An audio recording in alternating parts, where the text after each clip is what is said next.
discuss about the difference between physostomas and physoclisters. WBCS Mains Paper Zoology 2018 Paper 1 Group B Question number 2D. আজকে আমরা ফাইসোস্টোমাস এবং ফাইসোক্লিস্টাস এই দুটোর সম্পর্কে পার্থক্য যাব। তো এই দুটো হচ্ছে অ্যাকচুয়াল দুটো টাইপ অফ সুইম ব্লাডার, একটা খুব প্রিমিটিভ, একটা খুব রিসেন্ট, মানে যেটা পরবর্তীকালে ইভলিউশনে পরবর্তীকালে তৈরি হয়েছে। তো চলো আমরা দেখি যে এটা কি অ্যাকচুয়াল। তো শুরু করা যাক। প্রথমে ফাইসোস্টোমাস ফাইসোক্লিস্টাস যেহেতু সুইম ব্লাডারেরই অংশ, তাহলে আমাকে প্রথমে সুইম ব্লাডার কি একটু জেনে নিতে হবে। তাহলে চলো একটু ঝটাঝট দেখে ফেলি যে what is actual swim bladder. In most of the fishes, a characteristic sac-like structure is present between the gut and the kidneys. The structure is called by various names, that is swim bladder or gas bladder or air bladder. তাহলে আমরা একটা ফিশের anatomy দেখছি, যেক্ষেত্রে আমরা দেখতে পাচ্ছি যে গাট and kidney এই দুটোর মাঝখানে সিচুয়েশন করছে swim bladder. Okay, this is also called as gas bladder or air bladder. It occupies the same position as the lungs of higher vertebrates and is regarded as homologous to the lungs.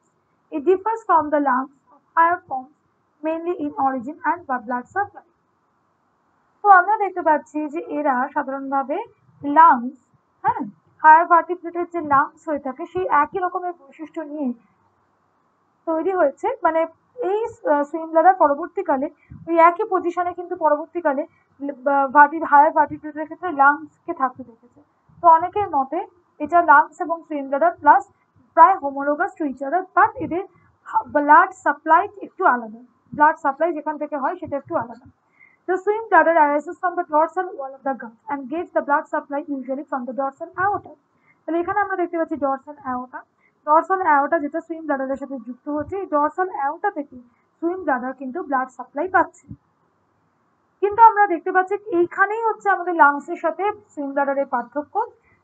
Lungs কিন্তু অন্যদিকে ventral wall of ফ্যারিংস থেকে তৈরি হচ্ছে এবং তারা 6th aortic arc বা pulmonary arc থেকে blood supply পাচ্ছে। তাহলে ব্লাড সাপ্লাই কিন্তু গ্যাস ব্লাডারে হয় ডরসাল অ্যাওর্টা দিয়ে, কিন্তু সুইম ব্লাডারের ক্ষেত্রে ভার্টিব্রেটের লাংসের ক্ষেত্রে কিন্তু অ্যাওর্টিক আর্ক অর্থাৎ ডরসাল এবং ভেন্ট্রাল সেই অ্যাওর্টাকে যারা যুক্ত করেছে তাদেরকে অ্যাওর্টিক আর্ক বলে। তার যে 6th আর্ক সেটা দিয়ে সাপ্লাই হচ্ছে ভার্টিব্রেটের ক্ষেত্রে লাংসে। Okay, it is present in almost all the bony fishes and function as a hydrostatic organ. এরা হাইড্রোস্ট্যাটিক অর্গান হিসেবে কাজ করছে, ব্যালেন্সিং অর্গান হিসেবে কাজ করছে, as a very insignificant cellular extension from the gut.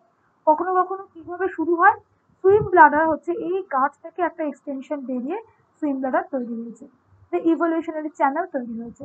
So আমরা এখানে একটা